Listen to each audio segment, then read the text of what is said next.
This is a moment. It's irrational what he's doing, and you know it. Well, it's not irrational to stand up to the Iranians. It's irrational to be posting. It's not irrational, but we're in a moment. Pictures of himself. A far-right MAGA figure, Scott Jennings, showed up once again on Abby Phillip's panel doing exactly what he's become known for, carrying himself with that same smug tone while pushing narratives that fall apart under scrutiny and defending positions most people wouldn't even attempt to justify.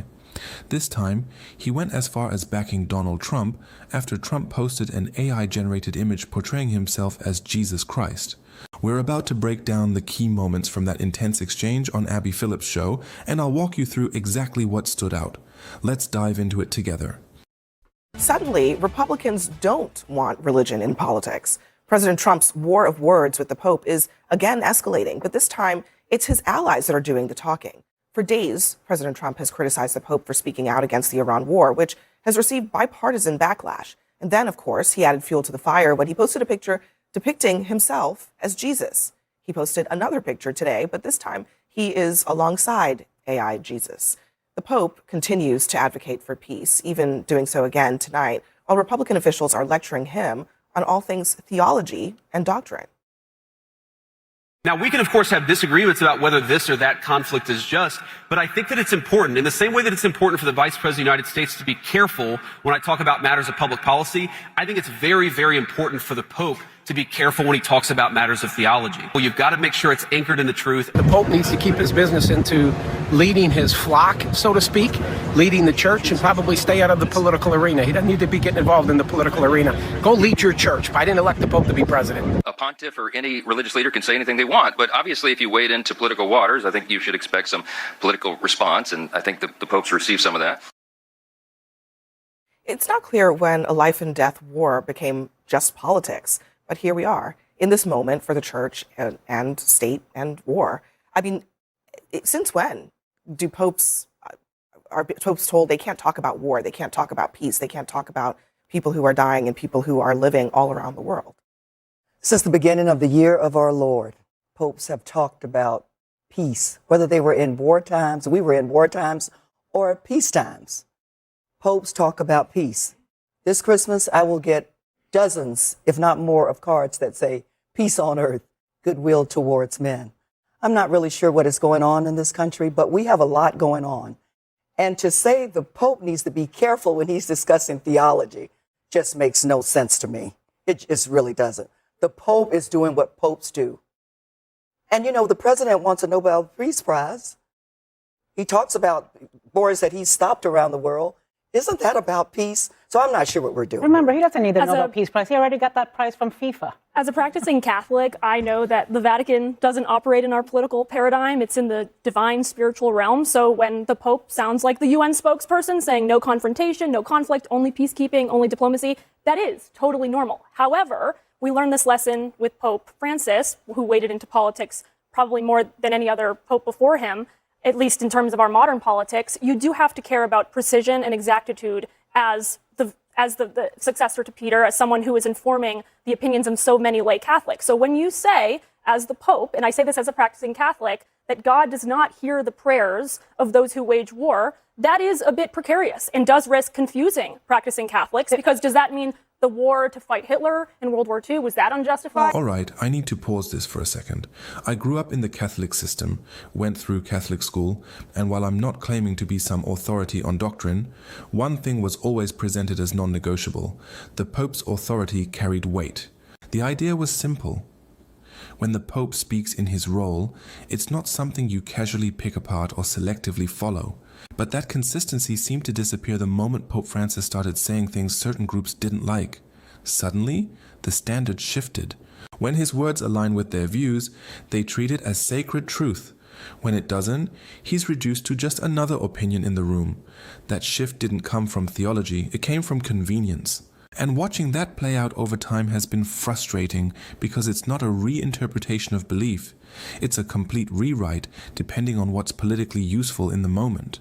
Anyway, let's keep going. The war against the Soviet Union, was that unjustified? I'm just saying that to say that he should be a little bit more precise, that's not like this. Okay, but it's rather rich. It's rather rich before you jump in, Anna, there is actual clarity from the Catholic Church on this, to your point.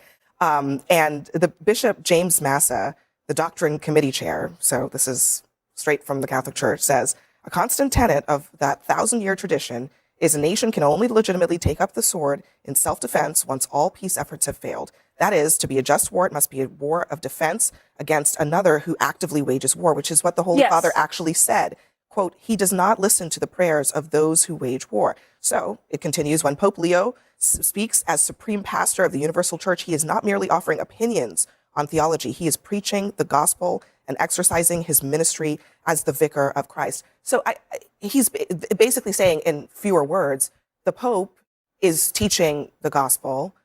He is speaking literally what the just war theory is. And I guess my question to you is, do you think that J.D. Vance knows more about Catholic theology than the Pope? Well, like, I hear what you're saying about just war theory. That was created by St. Thomas Aquinas and St. Augustine. And what you're saying is that it has to be proportionate to the I'm actual not saying threat. It, just to be clear. No, that is what just war theory is. But it's also up to lay Catholics, according to the Vatican II Council, Second Vatican Council, to decide what that means for temporal matters. Just because the Pope makes some sort of dictate on political issues, that's not a religious proclamation. I too am a Catholic, not a very flawed one.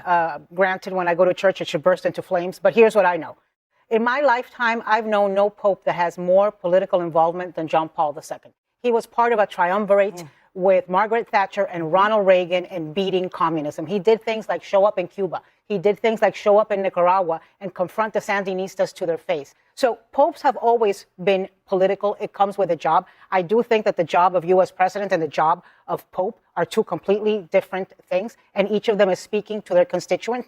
I think it's ridiculous that we're having like a rational conversation and debate here about theology, because the insane, decrepit, senile old man who's in the White House is posting pictures of himself, posing like Jesus, and attacking the Pope. This is, and I think it's rather rich and ridiculous and ironic for J.D. Vance, who is the vice president, to the president who is the least careful with words in my lifetime in this country, the man who celebrates death of Rob Reiner and Bob Mueller, the man who cusses on Easter Sunday. For now, J.D. Vance wants people to be careful with their words, or maybe he should tell the guy he works for. Does she have a point about that? Why, first of all, why criticize the Pope and say, you better be careful with your discussion of theology and your use of words, when he doesn't care whether or not his own boss is careful with his words? Yeah, I heard the vice president there. I actually think he had it backwards. I think that the Pope should be talking about theology. I respect the Pope's role in running the Catholic Church, and I also respect Donald Trump and J.D. Vance's role in American politics. That's their realm in which to be speaking their mind. And so I thought he had it backwards. It's interesting that you referenced Pope John Paul II and President Reagan. I was thinking about this this evening. There's a tremendous opportunity here for this Pope. If he would look at it this way: we're in the middle of a ceasefire. This blockade is working. There are no bombs falling. There's diplomacy going on right now. And there is a real chance, because of what Trump has done and the situation we find ourselves in, for the world to bring pressure, economic pressure, and diplomatic pressure, just like what was done in the 80s, to bear against this terrorist regime, just the way it was brought to bear against the Soviets in the 1980s. And so I get the feeling sometimes the Pope might be feeling a little adversarial, at least in some of his comments toward President Trump. I don't know that personally. It's my sense of it. But in this moment where you have, there's no bombs falling right now. There's a blockade. There's some restraint going on, and there's talks going on. This, to me, is a moment where you could have a partnership for peace in a way that brings this terrorist regime that, by the way, has been at war with the West for nearly 50 years to its knees. And I think just the way they brought the Soviets to their knees, it could happen right here. Don't you think that opportunity goes both ways? In other words, it's also an opportunity for the President of the United States to cultivate an alliance with the leader of the Catholic Church and other foreign leaders, frankly, because what he's done by taking on the Pope is not just antagonize Catholics, he's antagonized people like his ally Meloni, the Prime Minister of Italy, where the Vatican is. It's a fair question. It's a fair question. The Reagan, John Paul II, Margaret Thatcher thing was years of cultivation of relationships. But this is a moment. The morning tweets. But this is a moment. It's irrational what he's doing, and you know it. Well, it's not irrational to stand up to the Iranians. It's irrational to be posting pictures of himself. Is it rational to threaten a genocide of 90 million people? Is that rational, Scott? To threaten a genocide of 90 million people on Easter Sunday? That didn't happen. What do you think Well, was meant by Scott, that? you know what he's referring to. And Scott Jennings is lying there. That didn't happen. That didn't happen. We all saw the, not tweet, but the Truth Social post in what Donald Trump said. Scott Jennings is just lying on live TV there. Which, of course, that's what he does. Misinformation, disinformation, logic pretzels, mental gymnastics. That's Scott Jennings' whole deal. I do. An entire civilization let me live. Trump said, well, let me live in reality today. Let me just reiterate to the audience. The president said in a message that an entire civilization may die tonight. On Easter Sunday. He said that. So a lot of people read that as him threatening to wipe out an entire civilization. So the Pope, it does seem like the Pope would actually be rational to respond to that, and to say, hey, we shouldn't be in the business of war.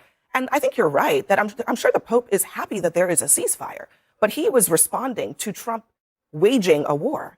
Does he not have a right to respond to that part of it too? He has a right to say whatever he wants, but I would just say we're waging war against people who've been waging war against us for nearly 50 years. And look, the reality is, and the moment that we're in is special because we've got this regime on its knees economically, which has China. That's a problem for them as well. We've got a moment here where we can change something and change a situation that's been bad for tens of millions of people for going on 5 decades now. And I just, my hope, look, by the way, a lot of politicians in America disagree with the Pope. Do you guys agree with the Pope about abortion and gay marriage? Well, let me say this. The answer is about- and that's okay. Hold on a And that's second. okay. Hold on It a happens second. all the time. Hold on a But second. we all Hold on should a agree second, with the Scott. Pope on A lot of peace. people, On peace. not everybody's a Catholic. A lot of people disagree with Donald the Pope. Trump's not a Catholic. Hold on a second. A lot of people disagree with the Pope on a lot of doctrinal he was not in line. But hang on just a second. Before we go down that road, because we also know that Donald Trump supported abortion before he opposed it.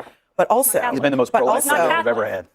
the response when you disagree with the Pope is very different from what Donald Trump did. What Trump said was, the Pope is weak on crime. The Pope, that part. He's insulting the man rather than just saying Well, we have and to the threat- I agree with you, but that's not not a whitewash metric. what actually You happened. don't measure the Pope by those political metrics. Well, I that's agree one with of the you on most that. interesting However, things. Hold on, Carolyn. I'm not understanding. I mean, I'm just saying Trump's response to his disagreement is not what anybody else's response is. Rather than just saying we disagree, the Pope is, he's a figure of the church. I respect his opinion.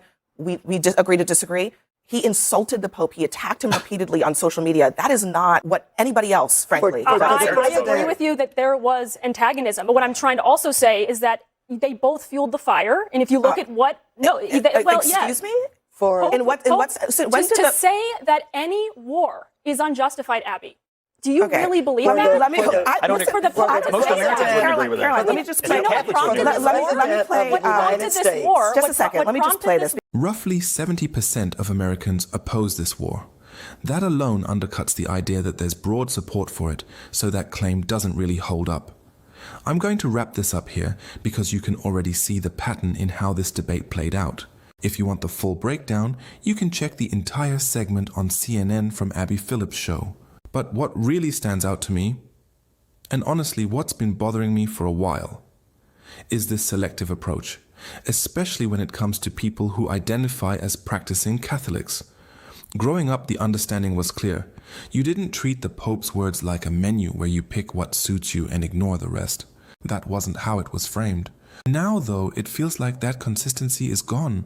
Instead, you're seeing arguments constantly being reshaped, bent and reworked just to defend a position.